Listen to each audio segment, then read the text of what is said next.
New wig, who dis? Hello Champagne Dreamers, welcome back to my channel, or if you're new here, thanks for stopping by, I hope you'll stick around. My name is Janessa, and I am North Dakota's trash queen of glam, geek, and gore. And for today's video, we're going to be doing a tag video. I know I've got the blue curtain up, it looks like we're going to do a horror video. I've got Bella Lugosi on my tatas, but we are doing a tag video. I am super excited to be doing the Makeup Firsts tag. This is one that I saw. I don't know who started it, but I saw it on Angelica Nickvist's channel, and so I decided to go ahead and do it. I am super excited. I love tag videos. I have a long playlist. Definitely check out my playlist of all my tag videos on my channel because I adore them and I'm always looking for new ones. So if you hear of new ones, leave them in the comments. I would love to do them. But we're going to get into the Makeup Firsts tag. And if you'd like to see that, then stick around. We're getting into it right now.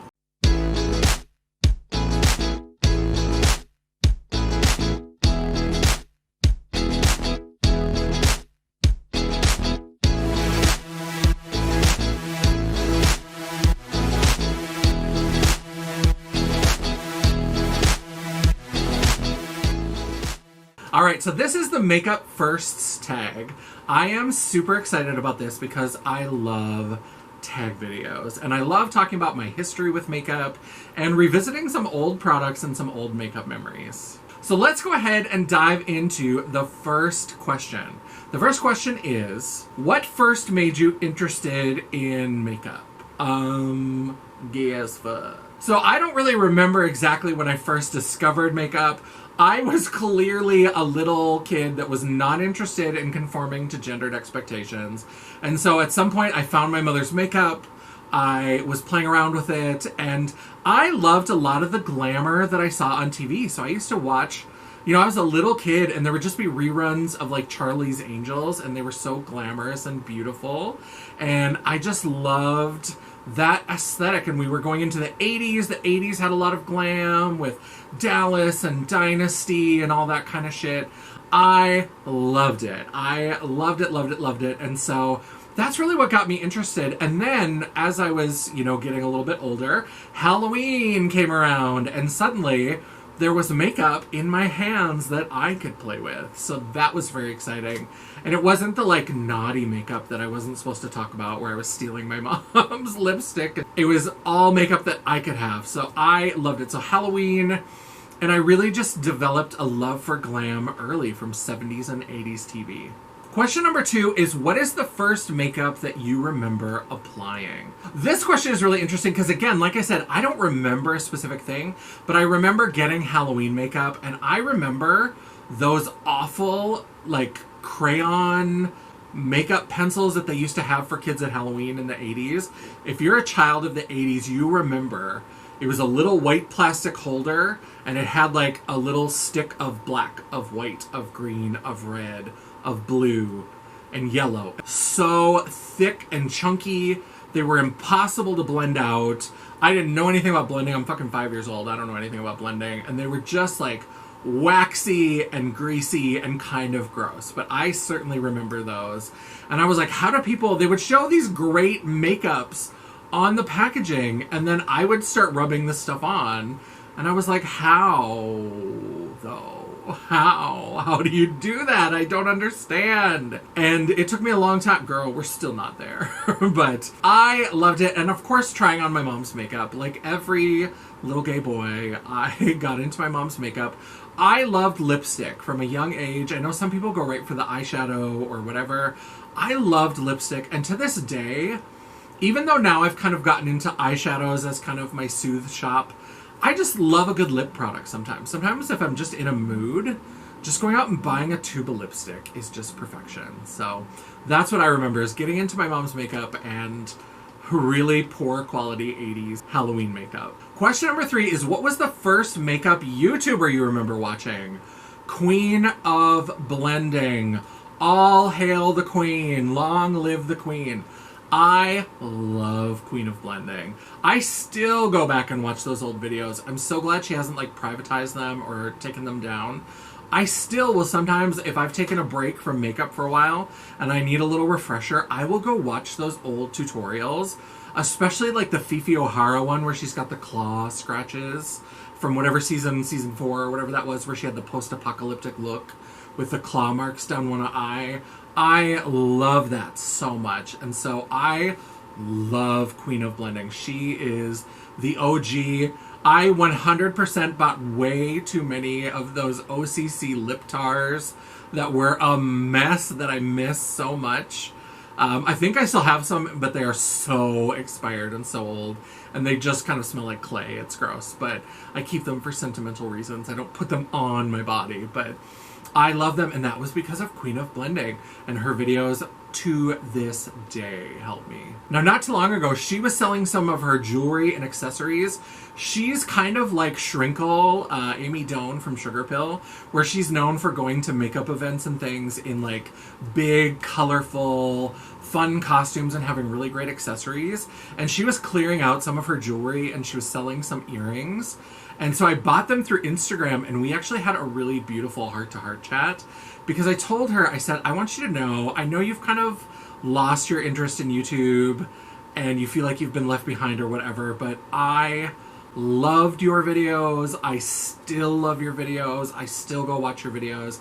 And I just want you to know that a little emerging queer drag queen kid who had been doing drag for a while but wasn't very good at makeup and was trying to figure it out, really loved and appreciated and learned from your videos. And she was like, oh my God, you don't know how much that means. Like, sometimes I just want to give up. The algorithm is such a pain and all that kind of stuff. And we just had this beautiful chat. And then I got some beautiful earrings. So it was really lovely. I adore Queen of Blending. Question number 4 is, who is your first true makeup muse? And who are your current makeup muses? Now, obviously, Queen of Blending, early makeup muse. I love it. Because when I started drag, YouTube wasn't a thing, and there wasn't like a lot of places to go.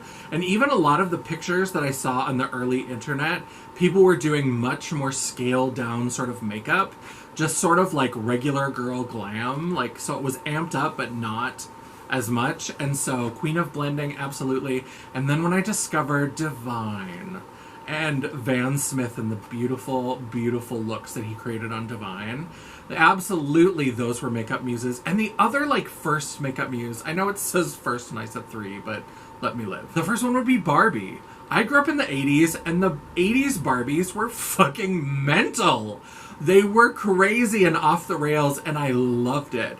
And not that their makeup was necessarily really crazy, but just the looks that they had. Like, Peaches and Cream Barbie and Crystal Barbie, and there were so many of these Barbies that were my favorite. And even not, if it wasn't necessarily the makeup, even just the outfits and the look. That's why I love doing like a fun Get Ratchet with me where I use a color reveal Barbie, because I think that that's just so cool to like look at Barbie and how her style has changed and what colors they're using for her, and just create a look from that. So those were my first true makeup muses. In terms of current makeup muses, I love looking at makeup, but in terms of just like the basics, I've kind of learned my face, and so I know what I like to do.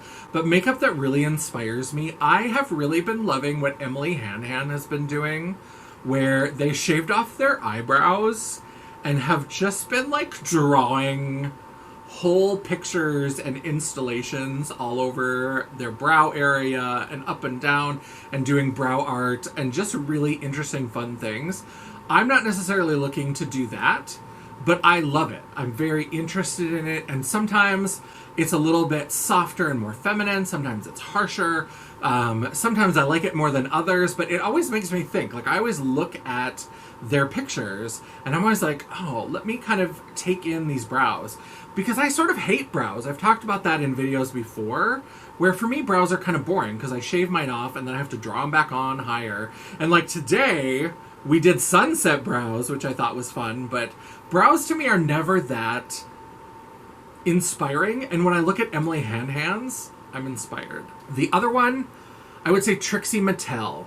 And that's another one where I don't necessarily want to do her type of makeup, but I do love Trixie Mattel's makeup.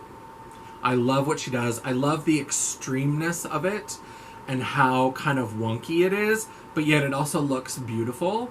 And when it's on her, it just is somehow perfect. Even though it's weird and unnatural and whatever adjectives you want to put on it, it's also just really perfect and wonderful when you see it. And finally, I would say Makeup by Torrance. I love what Makeup by Torrance is doing. I love to watch his tutorials, and I have picked up a couple of palettes because I wasn't sure that I wanted them. And then I saw a tutorial that he did, and I was like, I could do that. That would look really beautiful. And I wouldn't necessarily do it the same because I think that we like a lot of the same colors, we like a lot of the same brands, but we're definitely doing different. I'm doing whatever this is. And he's doing much more like wearable, beautiful, glam kind of makeup. But I can take what he's done and make a drag version of it, do full drag.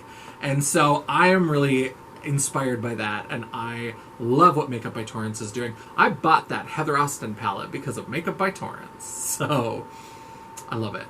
Question number 5 is, what was the first high-end makeup product you ever bought?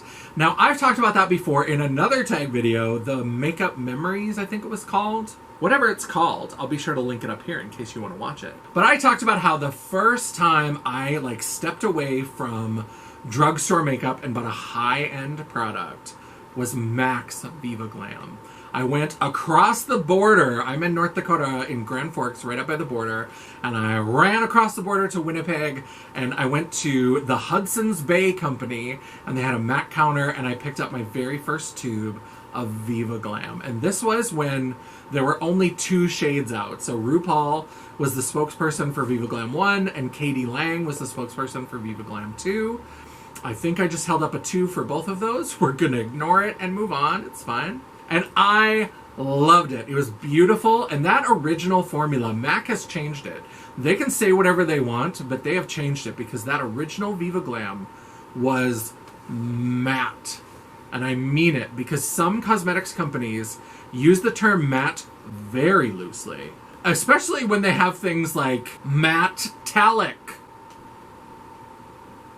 If something is metallic, by definition, it is not matte. And so many things have a satin matte, or get this glossy matte. And I'm like, what the fuck are you doing? Somebody needs to help you understand how words work, because that's not what that word means. And the original Viva Glam formula was matte. And it was this beautiful, true brick red. It was gorgeous. This is before MAC even had the signature bullet lipsticks. This is when their tubes were still long and had kind of a domed flat top on it. So that my Viva Glam was that old that some people won't even remember before the bullets. That's what I had. I loved it. I wish they would bring that formula back. I wish you could find a tube lipstick that was that kind of matte. Yeah, it was uncomfortable, but beauty before comfort, bitches. Question number 6 is, what was the first product that you waited and watched for the second that it was released? I don't know. That was not a thing in my life for a long time. And a lot of the brands that was a really big thing for a while, I wasn't necessarily buying from.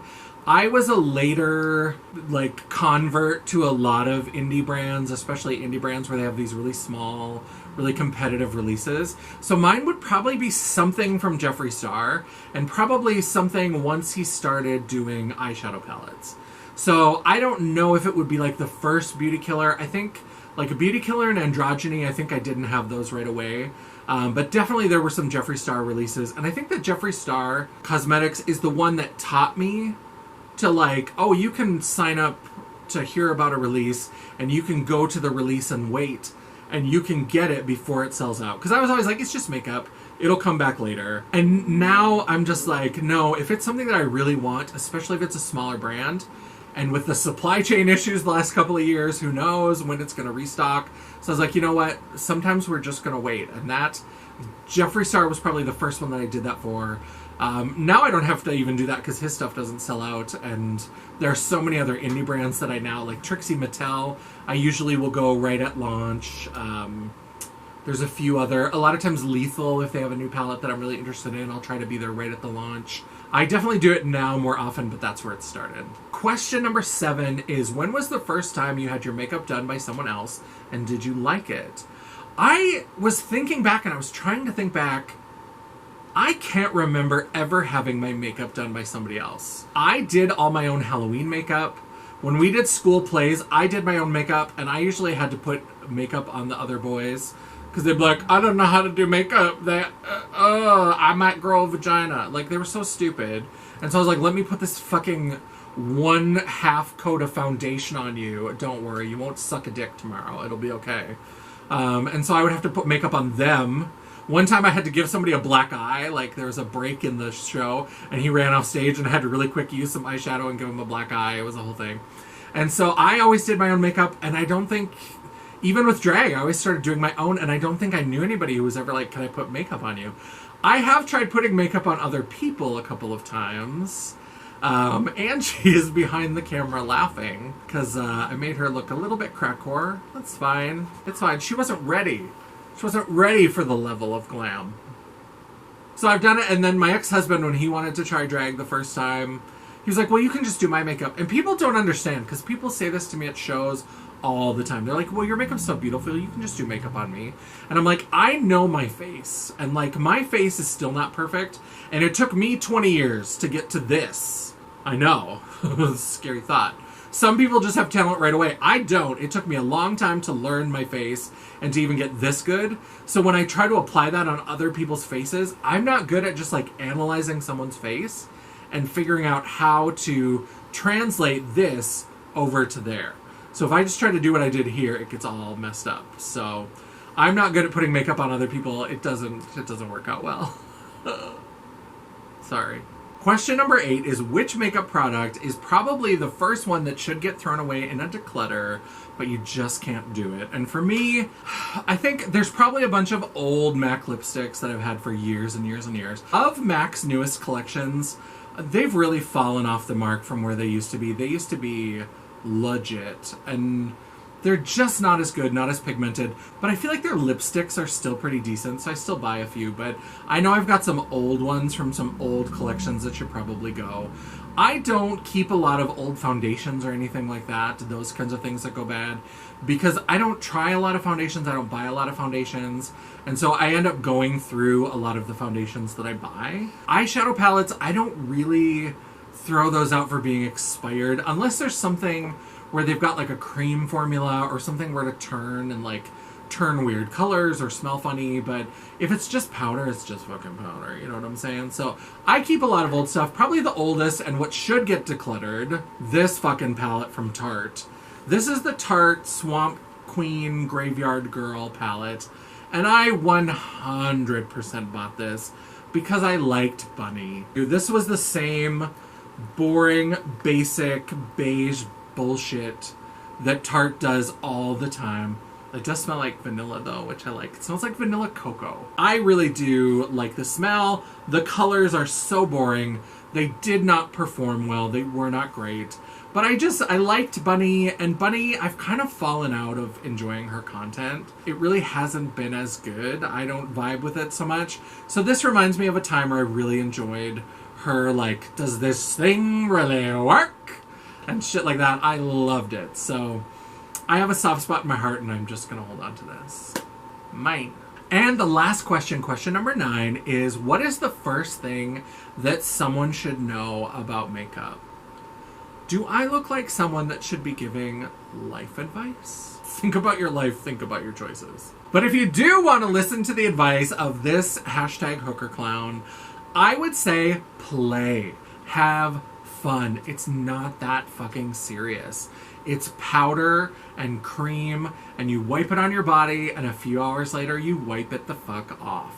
It's not that deep. It's not that serious. Play.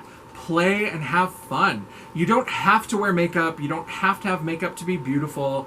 You're beautiful already. So if you want to play and enhance or change your beauty into some other kind of beauty, that's fine. And advice is great, and watching tutorials and instruction videos is great if you're trying to learn something. I think that advice is great. I think that sharing and discussing is great.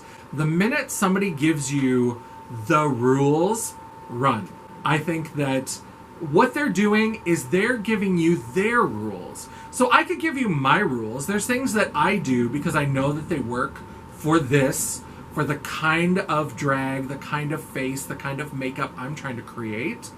And so I could give you the rules for how I do this, but that doesn't mean it's going to work for you and what you want to create and how you want to do your makeup. So I would say, listen to people, get advice, and sometimes they will give you like, hey, if you're trying to achieve this, do this instead. So absolutely listen to all of that, but use it, don't use it. Whatever you do, play, have fun. That's what I would tell you. So many people take makeup so serious, and they're so worried about everybody else's opinions. Just have some fucking fun. The world is on fire. I don't know if you've noticed. We are living in the darkest timeline. So just have fun. Just play. That is all for this video. That is all for the makeup firsts tag. I hope you enjoyed it. Let me know what you thought about this tag. If there's any other tags that you would like to see me do, I love tag videos. I live for tag videos. And let me know your answers. I'd love to know what you're thinking about. What did you think about some of these questions? What are your makeup firsts? Let me know down in the comments and we can talk about it. While you're down there, don't forget to give me a thumbs up, or if you hated it, if you're like, Graveyard Girl forever, then go ahead and just give me that thumbs down. I don't care. It's all engagement. The algorithm isn't a picky bitch, and neither am I. While you're down there, don't forget to hit that subscribe button and hit the bell notification icon so you'll be notified of all future uploads. I upload at least one video a week, and sometimes, if you're very lucky, you might even get a bonus video. Ooh.